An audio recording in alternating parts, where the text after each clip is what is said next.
speech, we're all connected.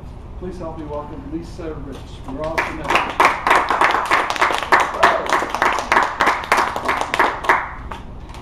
Hello, Toastmasters, friends, distinguished guests. It's wonderful to be back and speaking to you tonight.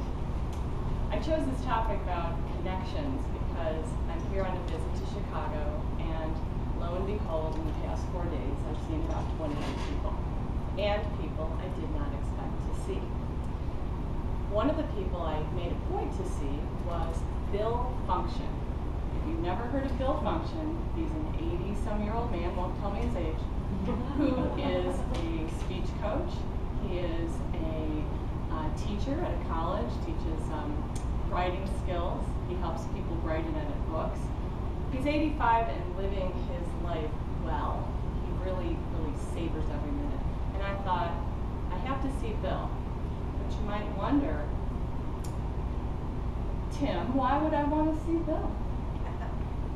Well, Bill holds a very special place in my heart because Bill was my coach for the world champion, Toastmasters World Champion International Speaking Competition in 2008. My goal was to be the champion of that event and win all 6 levels, and Bill said, we can do it. And he told me there were some warnings about what you needed to do, the work involved, but he was very motivational. And I was warned about Bill. People said, if you go out to his club, the evaluations are really honest. So watch out, because he's going to tell you exactly what he thinks when you give a speech. And he did. Pat and I and another gal went out to the suburbs to his club, and we got evaluated, and it made us stronger, those evaluations. So Bill was definitely this wonderful force in that process that I went through, which ended up being me visiting at least 50 Toastmaster clubs in the course of a few months to practice and hone and work on perfecting my speech. Now, I didn't win the competition. I won 2 levels or so. I don't even remember now.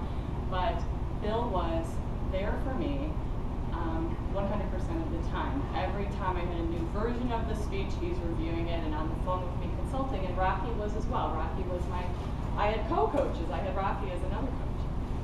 So I haven't seen Bill in 6 years maybe, and I thought I have to make a point to see this man.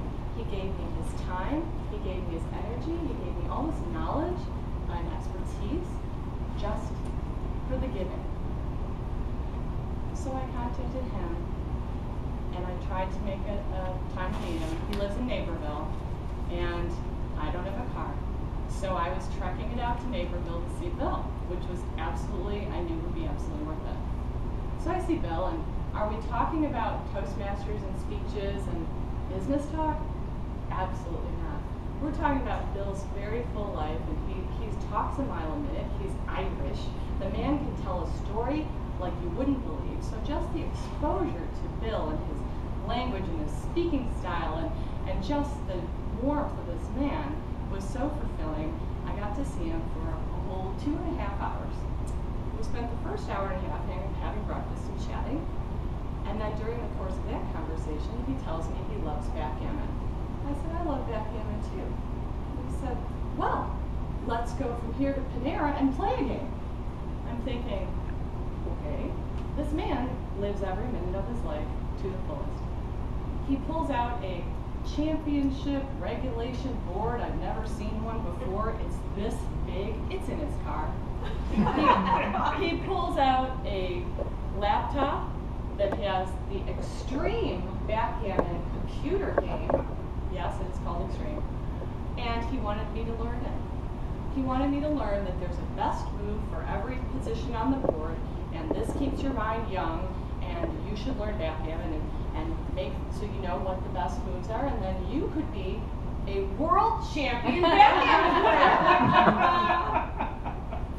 I think Bill is trying to give me a new path in life. Anyway, we played the game, and miraculously, I don't know how, but I won this game. I really don't know how, and Bill said he had some learning to do. My point being, Bill is somebody that worked so closely with me with Toastmasters years and years ago, and yet I knew that even though I hadn't been in touch with him for so long, I could just call him and he'd be there.